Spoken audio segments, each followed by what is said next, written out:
My role here at Divisions as an account manager is to grow my vertical stack.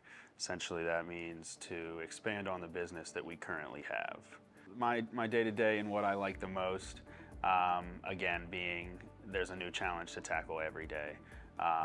In my current position, we're mainly exterior, so I deal with a lot of landscape, parking lot, and snow.